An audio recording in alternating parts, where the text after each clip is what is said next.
Welcome back, everybody. In this video, we're going to be taking a look at our next topic, which is going to be dynamic ARP inspection. Now, this is typically tied together with DHCP snooping, so we're going to be taking a look at how this comes into play from an operational perspective. So, DHCP snooping, we pretty much covered that in detail, so I'm not going to waste any more time on that. What a dynamic ARP inspection is going to do is it's going to prevent any type of communication that would be an ARP that has been received and then the IP address is changed on the host. So a different ARP resolution would occur. The idea is if PC1 gets the IP address of 10.1.1.2, what should happen is if I was to change the IP address of PC1 to be 10.1.1.10, then that would trigger ARP inspection to fail. So let me go ahead and turn this on. So we'll type in IP ARP inspection, and for VLAN 10 is enabled. Okay, and then we're going to do a debug IP ARP inspection. Debug ARP.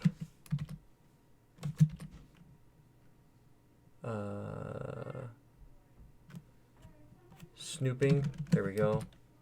So we're going to do that. And then what I'm going to do is I'm going to go ahead and I'm going to resynchronize this inside of the... I have to resynchronize myself. So I'm going to come in here and hit the release command. And then I'll do the renew. Hit the enter key. So that should give me a new IP address, momentarily anyway.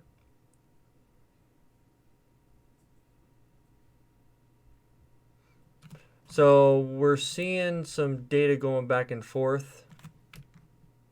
If we do a show IP ARP inspection, we see that traffic is being forwarded. Oh, I did get an IP address. Okay, beautiful. So if we were to ping google.com, we can ping google.com. So DNS resolution is working. So now what we're going to do is I'm going to go ahead and try to change the IP address. So if I was to go in here and change the MAC, you would see that that wouldn't affect anything. And the reason why it wouldn't affect anything is because you might have a switch that connects down to a switch port that connects down to a server like ES6i that's running multiple virtual machines. So each virtual machine is going to have its own dedicated MAC address associated to it. And that's going to go out and hand any new source MAC address is going to generate the application of a new IP address. So that's the trigger, new source MAC, new IP address. So if I was to go in here and change my IP address to be something else, let's go open network and sharing, click on this guy right here, and go to details. So we have 10.1.1.2. If I was to come in here and type in properties, and then go underneath the IPv4 config, and let's say I'm not 10.1.1.2, I'm 10.1.1.10/24, and then 10.1.1.1, and then my DNS is 8.8.8.8. I'm going to click on OK. Yes, that's fine. Close, close, and here's where we're going to run into a problem.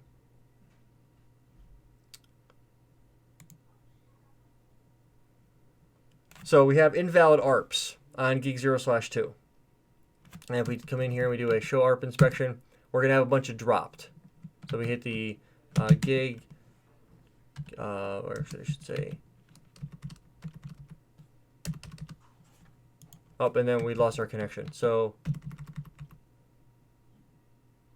that's our problem. So we're going to type in show IP ARP inspection interface gig 0/2. And right now it's untrusted, and we're allowing up to 15 packets per second to go through. So right now we've lost our connectivity because we have tried to, if we hit the up arrow and we do the IP config jazz, we are 10.1.1.10, but in the show IP DHCP binding database, or snooping I should say, snooping binding, we don't even have an entry there.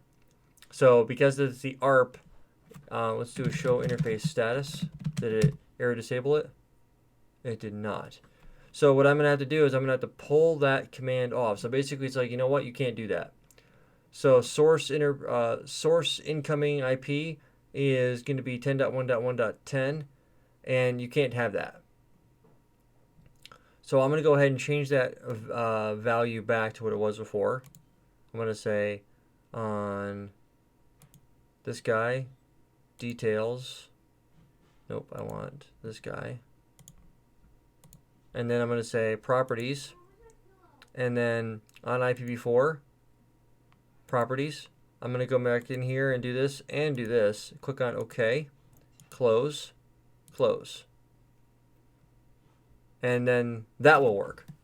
Now you might say, well, how did that happen? Simple. By changing your IP address, when it comes to dynamic ARP inspection, remember, ARP is a layer 3 to layer 2 resolution. I know the MAC address, but I don't know, or I'm sorry, I know the IP, I don't know the MAC. So if I know the IP address should be whatever value, 10.1.1.2, and in my ARP table, I go and I see that, let me go ahead and do this real quick. Show MAC address table dynamic interface gig 0/2. I'm learning the 5000009 whatever address on gig 0/2. Because it sees that, if I do a show IP ARP, I'm seeing this MAC address right here. That MAC to ARP binding.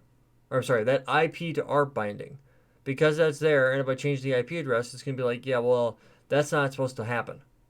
So if you change your IP address to try to bypass something, like it's a firewall rule or security filter, dynamic ARP inspection is supposed to prevent that. Now you can limit it, and there's a lot of syslog messages that are generated by ARP inspection and all that type of stuff. But if you were to go and say, change the IP address,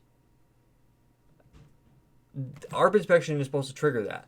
But you can also say, you know what, how do I limit the amount of MAC addresses that I learn in on a port? Well, that's where port security would come in.